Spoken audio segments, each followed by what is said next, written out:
이제 바울은 12장부터 이어온 은사에 대한 부분의 결론을 짓고자 합니다.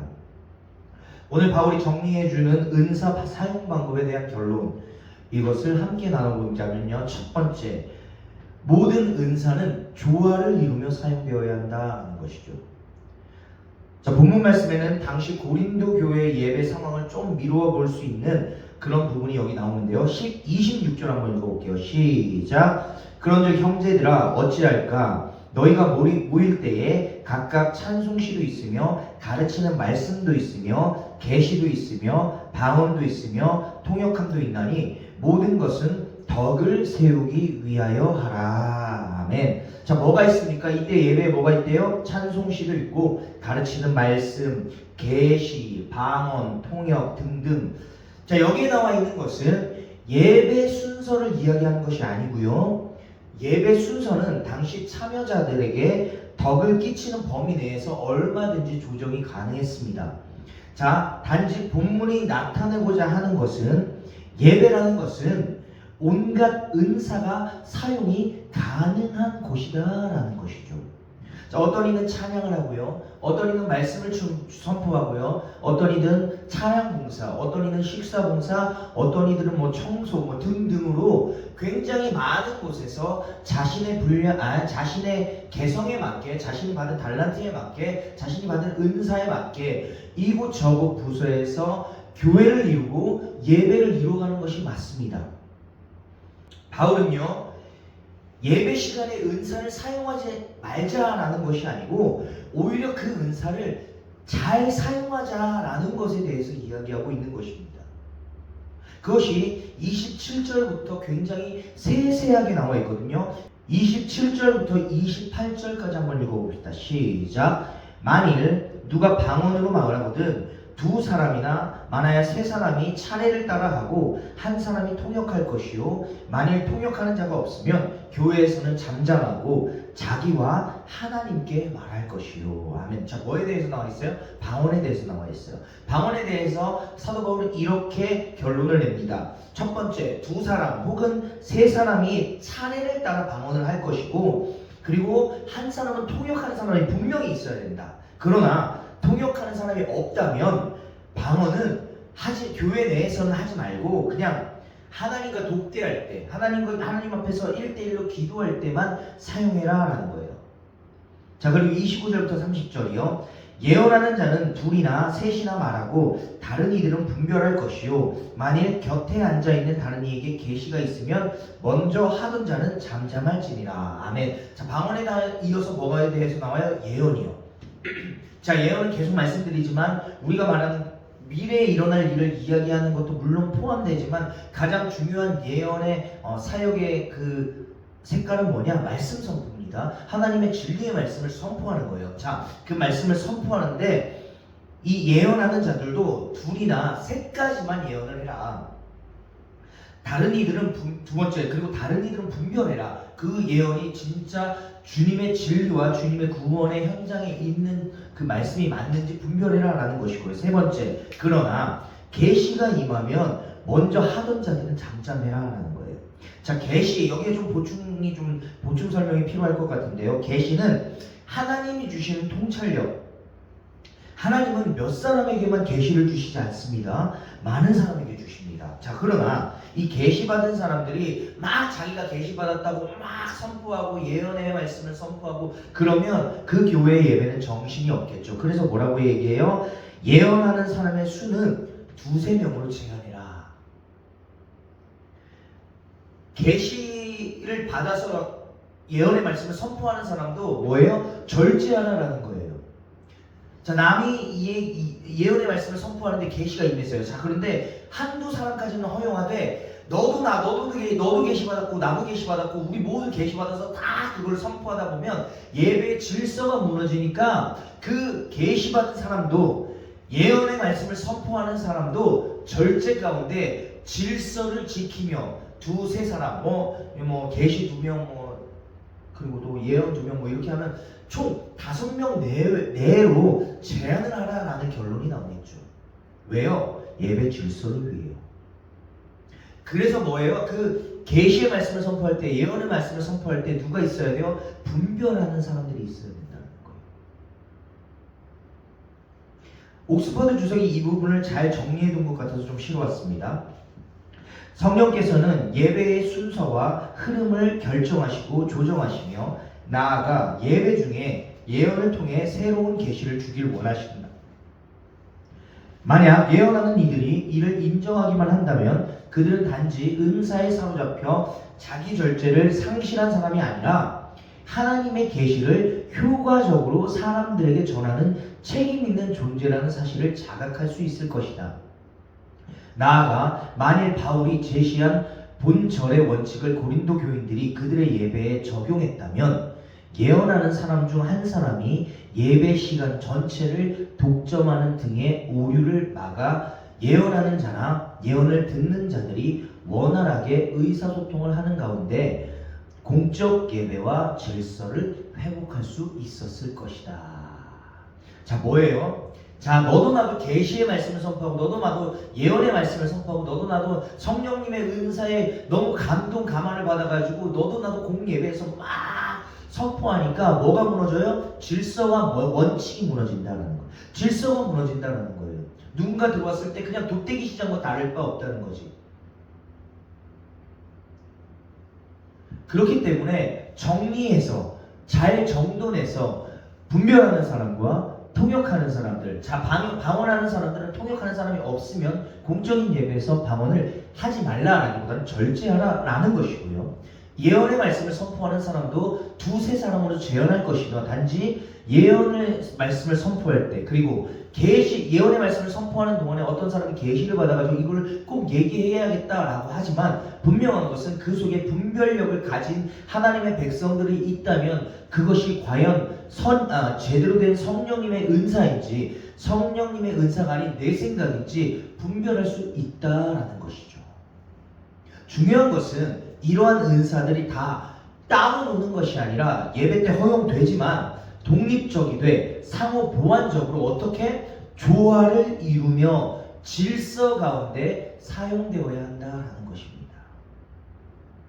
방언과 통역이 대립구도를 형성하는 것이 아니라 방언 대 통역이 아닌 방언과 통역이 돼야 될 것이고요. 예언 대 분별 및 계시가 아니고 예언과 분별 및 계시가 되어야 할 것이고요. 방언 대 예언이 아닌 방언 윗 예언이 되어야 된다는 거예요. 함께 가는 거예요. 서로 조화를 이루며 독립적인 은사지만 상호 보완 작용을 이루며 질서 가운데 조화를 이루며 아름답게 사용되어야 한다는 것이죠. 오케스트라에는 다양한 악기가 있습니다.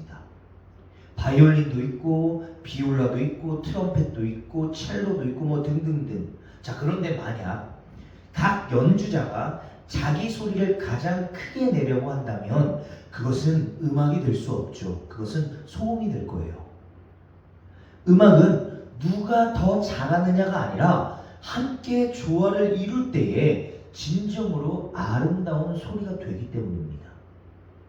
그리고 너무나도 중요한 것, 그 모든 악기들, 그 모든 소리들은 자신만의 길을 가는 것이 아닌 마에스트로, 즉 지휘자의 손을 함께 바라보고 그 지휘자의 손을 따라갈 때 비로소 오케스트라는 완성되는 거예요.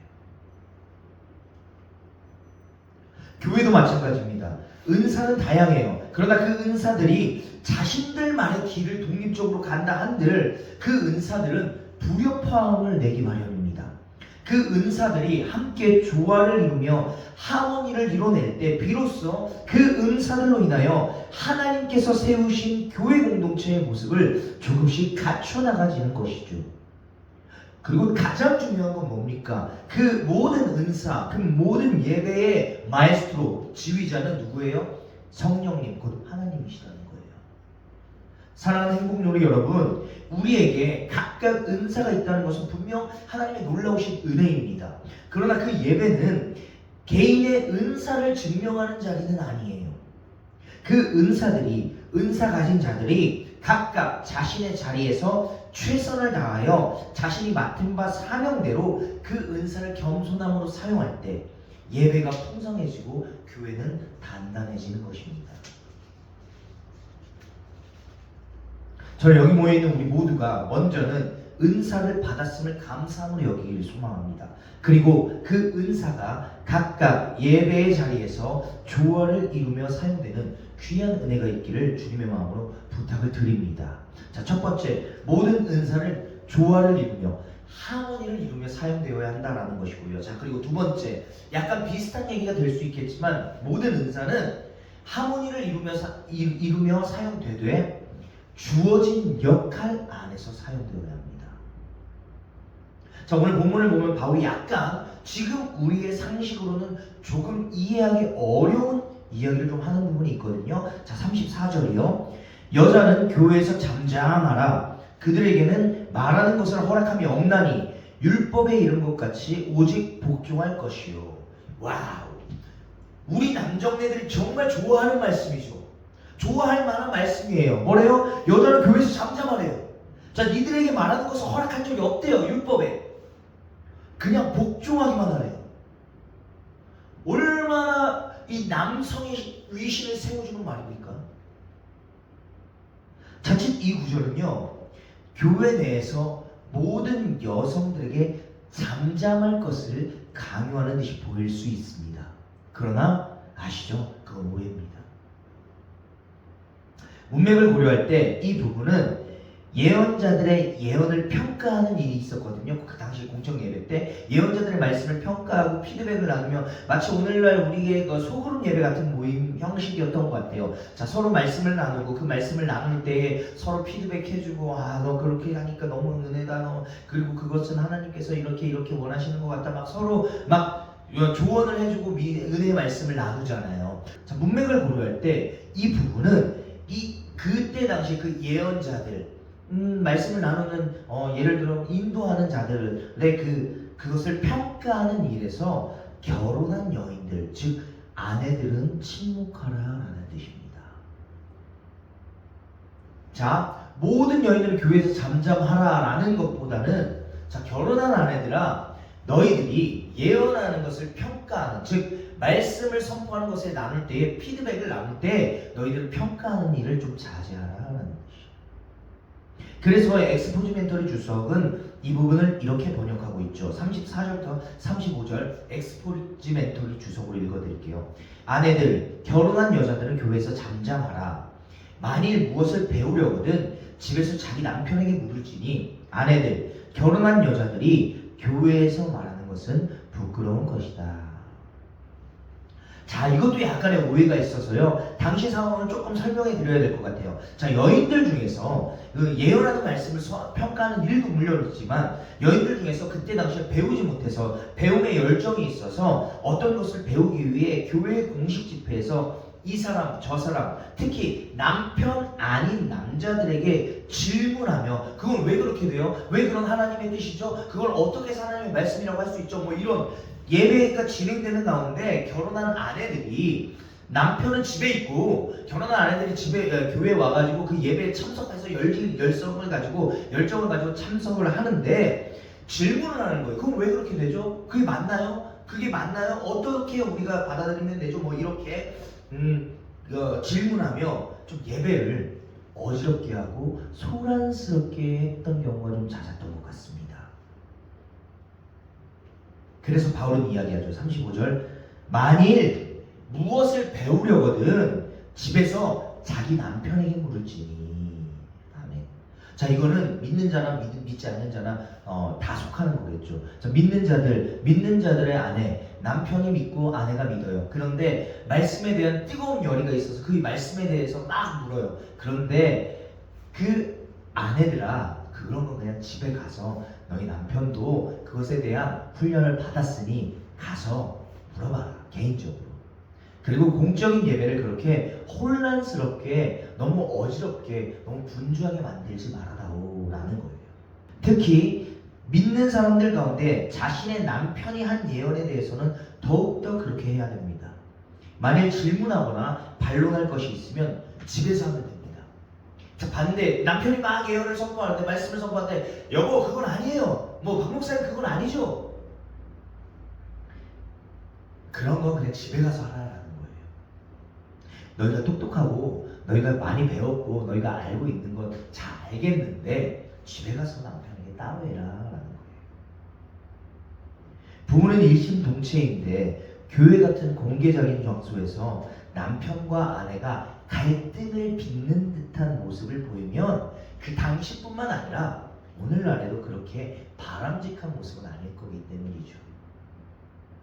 그리고 우리들이 쉽게 놓칠 수 있는 부분이 있는데, 그것은 바로 말하는 자보다 듣는 자가 더 복되다라는 거예요. 자, 김선택 목사님의 그 저서에서 제가 그것을 발견해서 좀 실어왔는데요. 자, 들어보시겠어요? 하나님 말씀을 말하는 것도 중요하지만 듣는 것이 더 큰 믿음을 가져다 줍니다. 대개 말하는 자보다 듣는 자가 말을 더 정확하게 마음에 새기게 되죠. 그리고 다른 사람이 하는 이야기를 들어줄 때 우리는 그 사람을 사랑하는 것이며 그를 세워주는 것입니다. 되게 훌륭한 설교자는 교인들이 만들어줍니다. 교인들이 잘 들어주었기 때문에 목회자가 자신감을 가지고 설교할 수 있게 되기 때문입니다. 그래서 여성에게 교회에서 잠잠하라고 하는 것은 여성이 남성보다 열등하거나 못하다는 뜻이 아닙니다. 오히려 여성의 탁월한 은사가 남자나 목회자들이 하는 말을 들어주는 데 있음을 뜻합니다. 그래서 모든 은사는 각각의 놓여진 상황과 역할의 경계선 안에서 내 몫을 감당해내야 하는 것입니다. 느헤미야서를 보면 성벽을 재건할 때 화려한 지도자보다 각자 자기 집 앞에 벽을 맡아서 묵묵히 쌓은 사람들이 등장합니다. 그들은 설교하지 않았어요. 전략을 짜지도 않았어요. 그러나 자기 자리에서 물러서지 않고 그 자리를 우직히 지켜나갔습니다. 결국 예루살렘 성벽은 한 사람의 열심이 아니라 수많은 사람의 지속된 충성, 반복된 작업을 통해서 완성됩니다. 뿐만 아닙니다. 그 옛날 성막과 성전에서 제사장들은 매일 같은 자리에서 같은 일을 반복했습니다. 그것은 바로 성막에 불을 끄지 않고 제단을 지키는 일이었습니다. 이것은 눈에 띄지 않아요. 그러나 하나님의 임재를 유지하기 위해 이들이 필수로 감당했던 사역입니다. 아무도 보지 않아도, 보는 눈이 없어도 성막에 불을 계속 키워두고 제단을 지키는 일을 이들은 감당했다는 것이죠. 사랑하는 믿음의 동역자 여러분, 기억하십시오. 우리는 종종 말을 잘하는 사람이 신앙이 깊다고 생각하기 쉽습니다. 그러나 현실에서는 그렇지 않습니다. 회사에서도 공동체에서도 말 많은 사람이 아니라 필요할 때 말하고 중요할 때 듣고 행동해야 할 때 행동하는 사람이 비로소 책임질 줄 아는 사람이 되고, 이런 사소한 책임 하나마저도 중요시 여기는 사람들이 신뢰를 얻습니다. 신앙생활도 마찬가지입니다. 성숙한 신앙은 말이 많은 데서 드러나지 않습니다. 하나님의 공동체는 이런 자들을 통해서 묵묵하게 그 자리를 벽돌을 쌓으며 매일 제단에 불을 켜놓는 그 사람들을 통해서 견고하게 세워지는 법입니다. 그저 맡은 자리에서 묵묵히 자신의 자리를 우직하게 지켜내면 누가 알아주지 않아도 그 길을 걸어가는 그런 사람들을 통해서 말입니다. 저는 여기 모여있는 우리 모두가 그런 묵묵함과 우직함을 지니고 있는 귀한 믿음의 동역자들이 되시기를 주님의 마음으로 부탁을 드립니다. 자, 마지막, 그러면 우리의 은사는 어떻게 사용되어야 하나? 첫 번째, 조화를 이루며, 두 번째, 맡은 자리에서 자신에게 할 수 있는 대로. 자, 세 번째 뭐예요? 은사를 사용할 수 있는 자유와 은사를 절제해야 하는 질서를 함께 붙드는 예배자가 되십시오. 다시 한번 말씀드립니다. 은사를 사용할 수 있는 자유와 은사를 절제할 수 있는 질서를 함께 붙드는 예배자들이 되십시오. 바울은 지금 은사를 금지하자는 것이 아닙니다.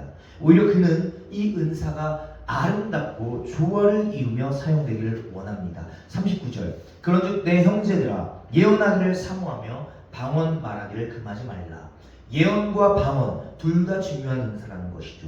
그러나 한 가지 확실하게 선포한 것은 예언이 방언보다 낫다. 왜? 그것은 하나님의 말씀을 선포하는 것이니까. 단 그 은사들을 이렇게 사용하자는 것입니다. 40절 모든 것을 품위 있게 하고 질서 있게 하라. 아멘. 품위 있게 하라. 이것은 적당하고 정중하게, 이 안에는 겸손과 절제가 포함되어 있고요. 질서 있게 하라. 이것은 은사 남용을 억제하시고 모든 사람이 공동체를 세우는 데 목적을 뒀다는 것을 염두에 두고 사용해야 한다는 것입니다.